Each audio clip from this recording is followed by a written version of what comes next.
صبح کی پہلی روشنی وادی ہجر پر پڑتی ہے، مگر آج یہاں زندگی کی کوئی رونق نہیں۔ کل تک جو وادی شور و گل، طاقت اور تکبر سے گونجتی تھی، آج وہاں صرف موت کا سناٹا ہے۔ وہ بلند، وہ بڑے پتھر کے محلات جنہیں دیکھ کر انسان کی عقل دنگ رہ جائے، اب اپنے ہی بنے والوں کی گھبرے بن چکی ہے۔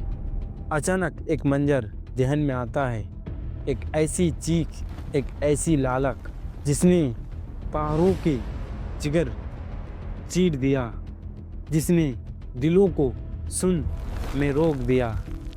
آخر کیوں؟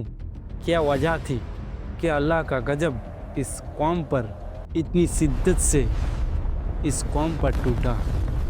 وہ کون سے جرم تھے جس نے قوم سمود جیسے عظیم تہذیب کو صفائے ہستی سے مٹا دیا؟ آج ہم اسی کیوں کا جواب تلاش کریں گے۔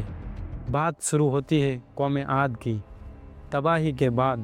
جو چند مومن حضرت ہود علیہ السلام کے ساتھ بچ گئے تھے، ان کی نسلیں بڑھتی گئی اور سفر کرتے ہوئے ایک نئی اور سرسبز زمین پر پہنچے۔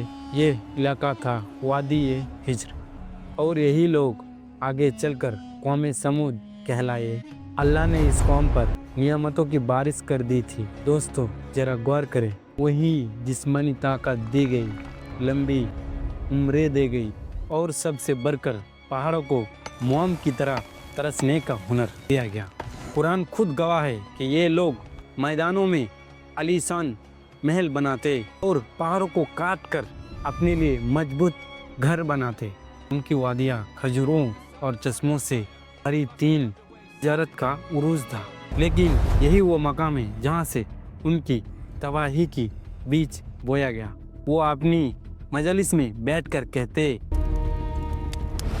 ہم سے زیادہ طاقتور کون ہے؟ انہوں نے اللہ کو بھلا دیا اور اپنی طاقت، اپنی فنکاری اور اپنی پتھر کی خداؤں کو ہی سب کچھ سمجھ بیٹھا۔ کمزوروں پر ظلم کرنا ان کا معمول بن گیا۔ یہ تھا پہلا جرم، طاقت کا غرور اور شرک۔ جب ظلم اور شرک حد سے بڑھ گیا تو اللہ کی سنت کے مطابق انہی میں سے ایک شریف اور اعلیٰ خاندان کے فرد کو چنا گیا، حضرت صالح علیہ السلام۔ صالح علیہ السلام بچپن سے ہی سچائی کے لیے مشہور تھے، لیکن جب انہوں نے نبوت کا اعلان کیا اور کہا، اے میری قوم، صرف اللہ کی عبادات کرو، اس کے سوا تمہارا کوئی معبود نہیں، یہ نعمتیں اسی کی دی ہوئی ہیں، شکر کرو، بغاوت مت کرو، تو قوم کا رد عمل کیا تھا؟ وہی جو ہر مغرور قوم کا ہوتا ہے۔ قوم کے سردار ہنسے اور بولے، صالح، کل تک تو تم ہم میں سب سے سمجھدار تھے، آج یہ بہکی بہکی باتیں کر رہے ہو؟ کیا تم چاہتے ہو ہم ان معبودوں کو چھوڑ دیں جنہیں ہمارے باپ دادا پوجتے آئے ہیں؟ انہوں نے صالح علیہ السلام پر جادو کا الزام لگایا اور انہوں نے جھٹلایا۔ یہ تو جادو ہے، تم جادوگر ہو صالح۔ ان کا دوسرا بڑا جرم یہی تھا، حق کا انکار اور ضد۔ بات یہاں تک پہنچ گئی، انہوں نے صالح علیہ السلام کو چیلنج کر دیا۔ انہوں نے کہا، اگر تم سچے نبی ہو تو اس سامنے والی ٹھوس پہاڑی چھٹن میں سے ایک زندہ گابھن اونتنی نکال کر دکھاؤ۔ اور پھر حضرت صالح علیہ السلام اللہ سے دعا کی، اور پھر زمین لرزی اور وہ ٹھوس چٹان بیچ سے پھٹی، دھول اڑی اور ایک تیز روشنی نکلی، اور اس کے اندر سے اللہ کی قدرت کا ایک جیتا جاگتا نمونہ، ایک عظیم الجثہ اپنی باہر آئی۔ لوگ دہشت سے پیچھے ہٹ گئے۔